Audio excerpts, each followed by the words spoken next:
You have a camera? Yeah. Who else carries a camera? You. Okay, making your own vlog? You making the Charlie show? Yeah. Okay.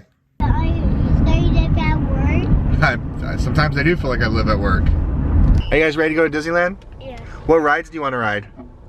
Ball. Small World? And a train. The train and Dumbo? I think we can do all those. So when do we go to Disneyland? I'll go to Grandma's house. Oh, you want to go to Grandma's house? Is that better than Disneyland? No. Nope. Yeah. Hey everybody, welcome back to Tommy's Tesla Tech and Travel. And we're getting ready to embark on our next road trip here. We decided we are going to take the Tesla. So I'm excited because we're going to go a little bit of a different route this time. And it's the first time we've taken the car on a road trip in, well, it's been a couple minutes here. Because ever since we got the Explorer, we've been taking that because it's been a little bit more room. I just discovered that the tax credit that I didn't qualify the first time I bought my Tesla actually might be back in effect. In which case, if I can get that tax credit, it actually might be worth upgrading to the Model Y like we originally wanted. But I'm not 100% sure. I do a little more investigating. But today we're gonna run around, we're gonna do just a couple of errands to get ready for our trip and talk about what it takes to pack and prepare for a trip to Disney. So this is Tommy's Tesla Tech and Travel, I guess Disney edition. Let's rock it out and see what we can do today. All right, picked up a pair of shoes for Dana, grabbed some things for the kids, some extra things for the trip, and we're trying out the new Peter Piper Express. Michael, who we talked to in our last video, kind of turned me on to it. We both spent our youth working at Peter Piper, and turned out they have kind of, I don't want to say like a little Caesar stop now, but it's a little place with no games and nothing, literally just to stop and get the pizza. Because there's one thing Peter Piper's known for. It's their pizza. Which I enjoy. It's actually my favorite, but I don't know, it's just nostalgic. I love their pizza. All right, let's go talk about doing some Disney stuff now, y'all. All right, as we're getting packed and everything for Disney, I want to go over a few of our Disney travel tips. So we come from out of state, so it's not like we can just run back home if we forgot something. Granted, there's stores close by. There's a Target right down there on Harvard Boulevard, and a few other little shops like a CVS and Walgreens close by too. But we don't want to spend our precious little vacation time running to store to get little knick-knack things. So you want to think about a lot of stuff ahead of time. And that starts with the weather.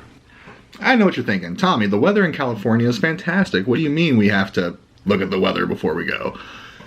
I don't know if you noticed, we had snow at Disneyland. It's been hailing there. We had an awful hellacious hailstorm there at DCA recently. In fact, some of my friends were there. They were riding the Incredicoaster and were getting pelted with hail. Not exactly the way you want to spend your trip. Generally speaking, we usually pack, shorts, t-shirts, things like that. Well, the week that we're there does not look so hot. Pun intended-ish, kinda. So, I'm going to show you here the weather. And if you can look, while we're there, right now it's forecasting rain pretty much every day we're there. Granted, it's saying that it's going to be mostly at night. Still, the high while we're there is going to be 69 degrees. So we're going to pack a little bit warmer, but not too much, because you are walking around and you are kind of sweating, so maybe I'll still wear shorts, but probably pants for the kids, but make sure we have a decent little rain jacket to take on and off as it may rain. Now, the next thing might seem a little, I guess, obvious this day and age, but although most hotels have been great about, improving their charging game, if you will. Some hotels even have like USB-C and USB outlets in the rooms themselves. But I always pack accordingly for the electronics. Because right now, there's no longer really as paper tickets. We're really reliant on our phones and our Magic Bands and everything else to get us in and out of the park and take care of all the park, fun festivities that you can take part in. So like, we have our Magic Bands, so we gotta make sure that we're charged, so we gotta take one of these, but there's one problem. We got 4. So when we're talking about our charging game, I like to carry a little kit with me. I know this might be overkill, but again, I work in the technology field. So I actually have all 4 chargers right here for our Magic Bands, in addition to like my travel charger and all my plethora of cables I may need. But one thing I always take with me is an expansion USB. So this might take a little bit longer to charge in the long run, but it's better than having to charge each one individually over time. And again, it might be a little overkill. Another thing I like to take with me is a little extension cord. Because sometimes I might be running like my tablet or something and my computer at the same time if I'm doing some editing on videos or what have you. So I like to just use one outlet instead of just taking an outlet for each individual item. So we go on our vacations usually to de-stress and get away from just the rigors of everyday life. So that's why I wanted to make this video. Sometimes we make ourselves more stressed packing, getting ready for these little ventures than we do actually enjoying ourselves on the trips. So I like to think I have this down to a science at this point. So I'm taking a little time right now to get us all packed and ready to go because we both do work tomorrow before we head out. But we're going to leave right from here to drive halfway. We've learned with 2 kids, and this is another Disney travel tip, don't try to do too much at once. We always talk about how taking breaks is a good idea at the park, but I also like to, chop up our travel day into 2 sections. So we drive halfway and then sleep somewhere and then drive halfway the next day. Granted, we're only about a 7-hour drive away, which is not terrible, but kids in the back seat for 7 hours, that can be a handful. Well, the next tip, to me, it just makes sense to overpack where it matters. I'll underpack on a lot of things, but I will overpack clothes, especially if you have kids.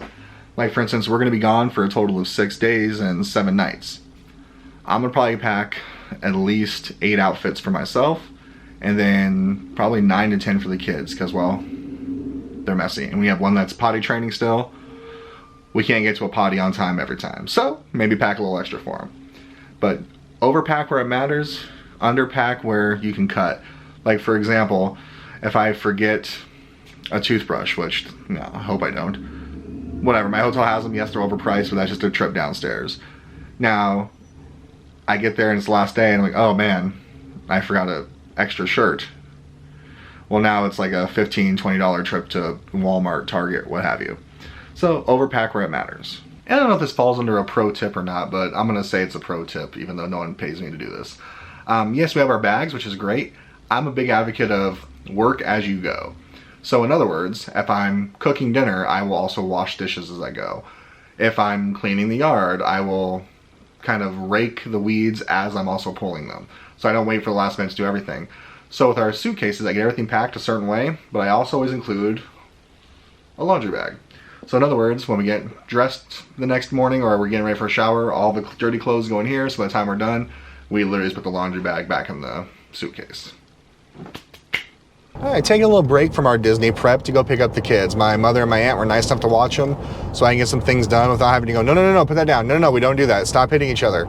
It's nice to have a break sometimes, especially when you have to spend a week with them 24/7. I don't know if you guys noticed in the last video, if you happen to watch the last video. If not, please like and subscribe down below and check out all of our adventures and some of our misadventures too. But in the last video, our audio wasn't the greatest. I have to admit, the last few videos have been kind of like my guinea pigs, if you will. We've been doing some experimentation with video and audio. I got the new Rode Wireless Go 2 mics. If you haven't watched so, please go back and watch our video where we talk about them. But one of the advantages of these mics that I really liked is they do have an external audio input on the mics themselves, where you can put like a lavalier mic, so you don't have this big contraption around you somewhere. So it makes it a little bit more inconspicuous when you're out, vlogging in public. The lavalier mics I used aren't the world's greatest. I actually purchased them before. They're a brand called Pop, and the last one I had actually worked really well. The issues I've had is sometimes it wouldn't record the audio, but I always assumed that was my camera, not the microphone. Maybe it wasn't plugged in all the way, so on and so forth. But the nice thing about that, the mic is like up here on my collar and it's usually exposed. And since I plugged it into the unit, okay, cool. We're gonna have some nice, crisp, clear audio and it's a little bit more inconspicuous. That being said, no matter how I position the mic, it came out to be really muffled in the final product, which I'm not sure why. During the actual editing and post and all that, the audio sounded just fine. There was a couple spots I was a little muffled and I was able to do some audio tweaks to them using some filters that actually made it a little bit better. But when I went back and watched the video like you did, the audio was just not great, and I don't know what happened from point A to B. I mean, a possibility is that there was something that happened and got corrupted during upload, but I sincerely doubt that, but that's a possibility. So, I apologize. It's an experimentation while we're learning this. We're learning this at the same time as we're making the content. But right now, what I'm using is the Rode Go Wireless 2 Wireless Go 2 microphone without the windsock underneath my shirt, using that new magnet piece we got. Downside is, it is weighing down my shirt, like you probably heard some ruffling right there when I moved it, but the audio seems to be a lot crisper and better, and right now I'm using the GoPro 2. I like the convenience and the simplicity of using my G7X Mark II, and the audio is pretty decent on as well, but no matter what I do, even with the autofocus, like to fixate on an object, it goes in and out of focus quite a bit. I don't know if that stems back from when someone spilled soda on the lens, but I cleaned that out pretty good with rubbing alcohol and it seems to be just fine, or what. But I prefer the video of my GoPro 2, and the audio now sounds a lot better in my opinion. I mean, you tell me, that's why there's comments down below. Alright, well, let's go head over and pick up the kids right now. I gotta go be the good son. My mother just ordered a new chair for herself because her old one is just falling apart, and I gotta put it together. Oh, the woes of being the only child. But hey, she gave me life. The way I look at it, we're even. Another solid tip when you're traveling is let the kids get tired before you go. Because I know as a kid, I enjoyed long road trips, but at the same time, I wasn't a huge fan of how long the road trips took. If that makes sense. So let me just listen. Let them sleep. It's better for everyone. They don't have to sit there and be bored, and you don't have to sit there and hear them whining about being bored. So we're about to drive in the evening. We're going to be getting to the hotel a little bit later tonight. So let them be sleepy. Let them get tired. Let them just go and lay down in the hotel. I know they say that it's the journey. Nah, we want the destination here.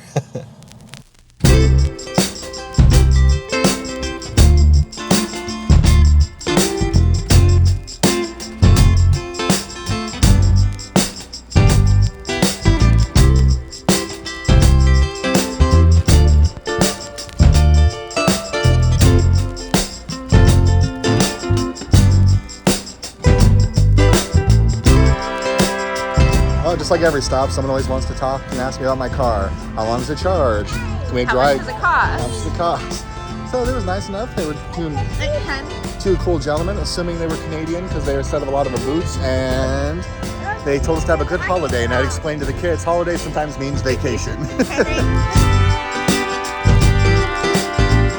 Oh, we're halfway there. Good morning. Got some well-needed sleep last night. Much needed sleep. First time I can remember in how long I've actually slept through the entire night. Originally I was planning on going to charge the car last night before going to bed, but unfortunately, like I said, I slept. So getting here right now was a little bit of a challenge. The downtown district here in Yuma is under a little bit of reconstruction. So I had to take a alternate route. But I thought we'd also take this time to talk about Tesla charging etiquette. So first off, if you didn't know, they all have different bay numbers on there. If you do like a 1A, 2A, so on and so forth, you're gonna get a little bit faster charging times. And if other people are charging at the same time, which I'm one of 2 Teslas here right now, park as far away from each other as you can so you don't encroach on each other's charging speed, because, you know, it's kind of like bandwidth on the internet. There's only a finite amount, and the more people connected to a certain point, the slower it can be. So they're on their side, I'm on their side. On this side, I'm connected to 1A, they're probably like on 9B or 9A. It's just a nice thing to do. So make sure you give yourself some distance, and if you can, park on an A, because it's always gonna be a little bit faster. I don't know if everyone agrees with me on that, but that's what I've noticed in the last 2 years that I've had the car. All right, just a fun little Tesla tip. Well, that's a little annoying because I actually did navigate here and it's saying it didn't precondition, even though it did say preconditioning on the screen. Oh well, we're here. Like we mentioned last night in the video when we ran into the folks there at Carl's Jr., they always ask how much it costs to charge. Well, we started off at 18%, we're currently at 93%, and it's at $16.21. It's a little higher than we normally pay, but it's also spring break. We are right on the border of California, and like I've said before, California charging rates are always a little bit higher, so even though we're in Yuma, some of it is California rates. But I mean, 16 bucks to fill the car. So my 2 charging stops so far have been 15 and 16, which is $31. Last time we came through California, it was like $6.30 a gallon. We were paying $50+ for one fill up. I still think we're coming out way ahead, and it's just fun to drive. All right, all charged up, back on the road, getting into that final stretch. Before we hit Anaheim, we are making a stop in Dana's homeland of San Diego. And we're probably gonna stop at Wings and Things. You ever been there? Epic Wings. Epic Wings. Sorry, rebranding. Epic Wings and Things. I actually truly love their hot sauce. I've re-engineered it a couple times. It's mostly a butter-based sauce, but it's really good. It's like, it's regular chicken strips like you would get from like Costco, but really delicious sauce that goes with it. So that's what you're buying. You're buying the sauce, not necessarily the wings. And they have breadsticks, very reminiscent of Olive Gardens, but their own little spin on them. They're really delicious. Again, that's what we know Henry will eat. So that's gonna be our midday stop for lunch here, and then after that, on our way to Anaheim. This is the first time we've taken a Tesla on a few road trips. Has it changed any, in your opinion? Because we haven't had to stop for gas, but we've stopped now twice to charge on the way, and then I went and charged this morning. So it's 3 charges total. Well, 2 charges, 1 at home, 2 on the road. And between the 2 charges, it was $15 and $16. So $31 for 2 full tanks, if you will. Do you prefer the electric car or do you prefer gas? I like the stopping so we can get out and stretch our legs. I mean, that's it. So you prefer the kind of slightly longer road trip with the charging as opposed to the gas. Well, what's your con with the electric car? And I want to get your opinion on it because, like, you're the mom here. So as the mom, like, I don't know, because I'm the dad. I like gadgets, so I don't care how much we have to stop. You could care less about the gadgets.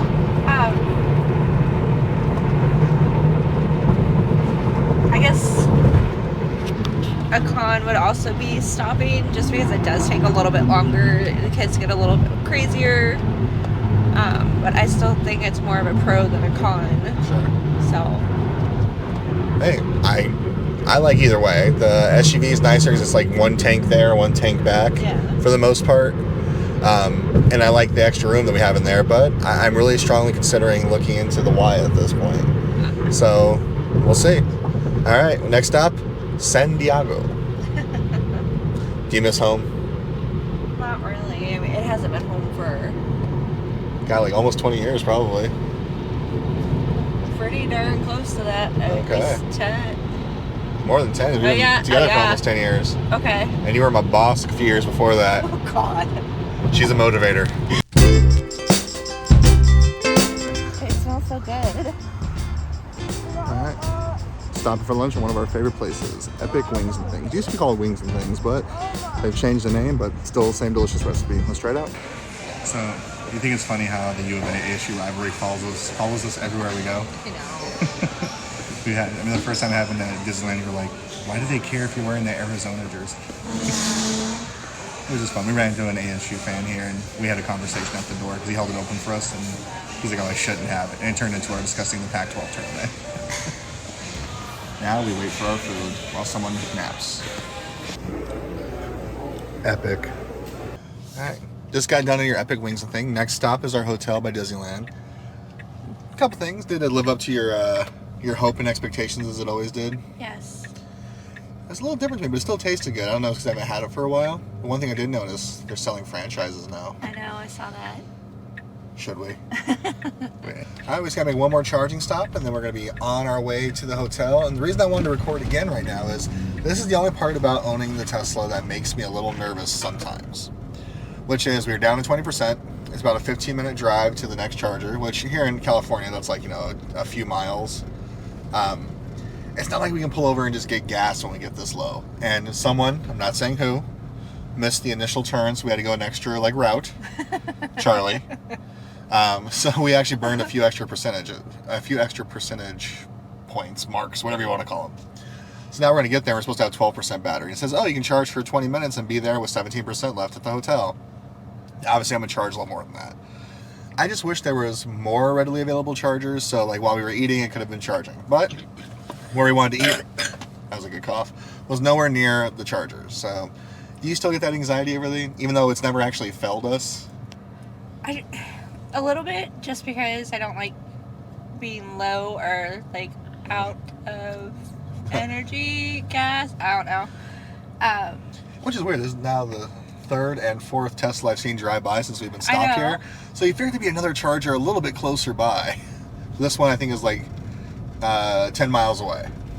But it's never been wrong, so... And that's the part that kills me. In fact, it was a little weird. Number 5, Tesla. So, I mean, there's Teslas everywhere here. Because we're actually in Santee, California, a suburb of San Diego. For all intents and purposes, we're in San Diego. With that being said, we were coming out of El Centro. Yeah. We were leaving El Centro, and we had 38% power, or 52% power, I think it was, number 6. And, but anyway, it said that we were going to arrive at our destination with 22%, and the distance between El Centro and San Diego, it was like, yeah, there's no way we're going to arrive with 22%.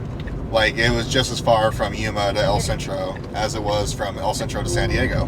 However, it was right because the majority of the drive is downhill, so there was a solid 20 plus miles where we actually were putting power on the car as opposed to using energy from the car, number 7. So 7 Teslas in the span of like a mile. So again, yeah, I've learned many times I should never doubt the estimated mileage and percentage and everything, because This thing does calculus and math like it's, you know, putting someone on the moon. So, Yeah. All right, next stop, let's get charged, and then we'll meet up with you guys again back when we're at the hotel. Unless something crazy cool happens, but I don't know, I doubt it. So even though we don't have the best view from our hotel room, it's still a great hotel that we love staying at. And hey, at the very least, guys, you know where we're at. We're home! We home? We're home. All right, guys, that'll do it for this one. Tune back in for our park adventures. For now, we're gonna go get some food. Say bye-bye, everybody. Bye-bye.